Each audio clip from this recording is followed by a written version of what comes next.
Donald Trump, not just as president, but as commander-in-chief. And I think we have to take him on as commander-in-chief because that's actually where he's weakest. I don't think Donald Trump is going to be easy to beat. I think we need to bring together a diverse coalition of Democrats from the progressive to the moderate wing of our party, together with independents, and even Republicans who are disillusioned with this president if we're going to bring together a group that we need to win. So that's why I'm talking about national security. It's why I'm taking on Trump on these issues. And if I may ask you a question that's a local question here in Nevada, it's kind of a concern that's been occurring, namely with the economy. Affordable housing. That's an issue that's hitting home for a lot of Nevadans, namely in the fact that rising rents are driving people out of apartments. It's hard for people to find apartments and homes to live and whatnot. And, coupled with, those big issues, if elected, what would your plan be on that? We have to do a lot for affordable housing because there are a lot of families that just can't make ends meet. But the basic problem is not just with housing per se, but the fact that we have an economy where everybody is not playing on the same playing field. There are some people who are doing really well, and the top line numbers for our economy are really good because the people at the top of the economy are great.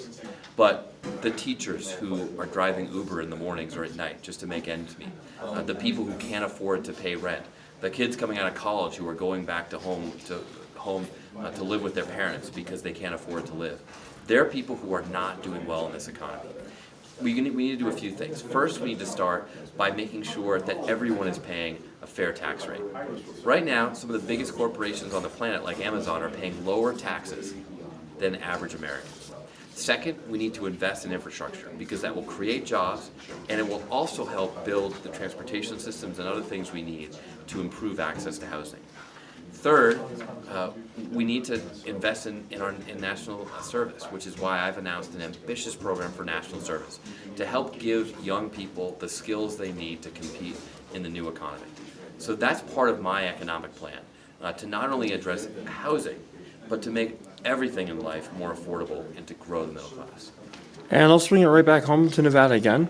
You talked about some two core issues that are rather important to Nevadans, and were asked in tonight's event. How do you plan to carry the state of Nevada?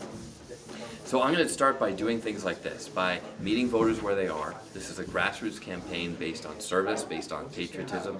Where I've succeeded is when I just get to meet voters and tell my story. Explain how I served in the Marines, how I served in Congress because I thought that's the best way I could serve to prevent what I saw in Iraq from happening again, and now how I believe that this is the best way I can serve by going up against Donald Trump. I'm in this race because I believe I am the best candidate to take him on. That my experience of uniting Americans in the most difficult circumstances imaginable, in the middle of the Iraq War, a war that half of us disagreed with, that's exactly the kind of unifying leadership we need from the next commander-in-chief. And it's the kind of unifying leadership that we need to bring together the coalition of Democrats and independents and even a few Republicans that we need to win this race. And I guess that being said, in closing, is there anything I didn't ask you that you'd like my readers and anyone watching us to know about you, your campaign, anything in current affairs?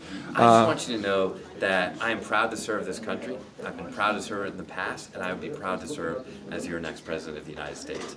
And I'd be proud to earn your votes here in Nevada. So the next time I'm here, come out and see me. I love Nevada. I will be back, and I appreciate your support.